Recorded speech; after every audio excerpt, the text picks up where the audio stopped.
जिन्होंने कहा था भारत तेरे टुकड़े होंगे इंशाल्लाह इंशाल्लाह, अफजल हम शर्मिंदा है तेरे कातिल जिंदा है।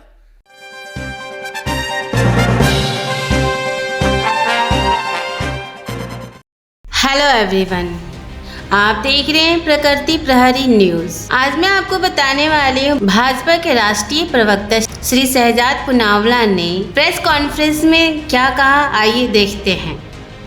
सुरक्षा पर कभी,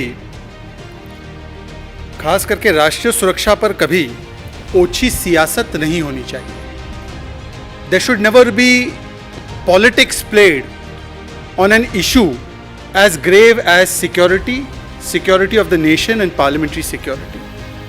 पर कुछ लोगों का राजनीतिक चरित्र, कुछ लोगों का राजनीतिक डीएनए ही इस प्रकार का है कि उनके मन में राष्ट्रनीति के ऊपर भी ओछी राजनीति, सुरक्षा के ऊपर भी ओछी और कमस्तर सियासत करने की मंशा होती है। उन्होंने कहा कि पार्लियामेंट में जो 13 दिसंबर को घटना हुई थी उसकी सुरक्षा को लेकर काफ़ी पॉलिटिक्स, राजनीति खेली जा रही है। 13 दिसंबर को जो घटना पार्लियामेंट परिसर में घटी, पार्लियामेंट के भीतर घटी, उसका एक स्वर से खंडन होना चाहिए।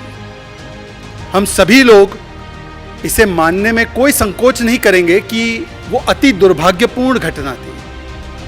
There should be no problem in accepting and acknowledging that the incident of 13th of December within Parliament was an unfortunate one, and there must be no compunctions in any of our minds to resonate in one voice and condemn that incident। पहले भी इस प्रकार की जब घटनाएं हुई तो ऐसी घटनाओं पर कभी ओछी सियासत नहीं की गई, कभी ऐसी घटनाओं पर राजनीति नहीं की गई।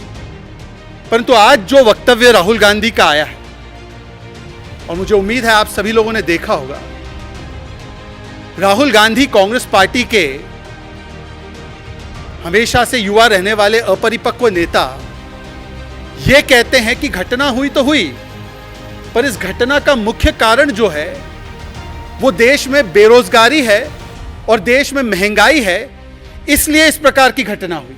13 दिसंबर को पार्लियामेंट में जो घटना घटी, इन्होंने आरोप लगाया है कि कांग्रेस राहुल गांधी ने कहा देश में काफ़ी महंगाई और बेरोजगारी है, इसलिए ये घटना घटा। Rahul Gandhi comes out and shamefully justifies what has happened on 13th of December by saying that this kind of incident has taken place because there is unemployment and price rise in the country।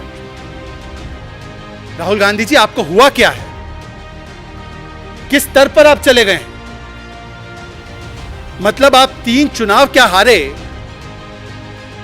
आप इस प्रकार के तर्क और कुतर्क देंगे एक ऐसी घटना पर जिसका केवल एक ही मकसद था कि पार्लियामेंट को, देश के सर्वोच्च लोकतंत्र के मंदिर को किसी प्रकार से आतंकित किया जाए, और उसको भी जायज ठहराने का काम आज कांग्रेस पार्टी की तरफ से हो रहा है। आज के लिए बस इतना ही। आप देखते रहिए प्रकृति प्रहरी न्यूज और हमारे चैनल को लाइक कीजिए, सब्सक्राइब कीजिए और शेयर कीजिए। धन्यवाद।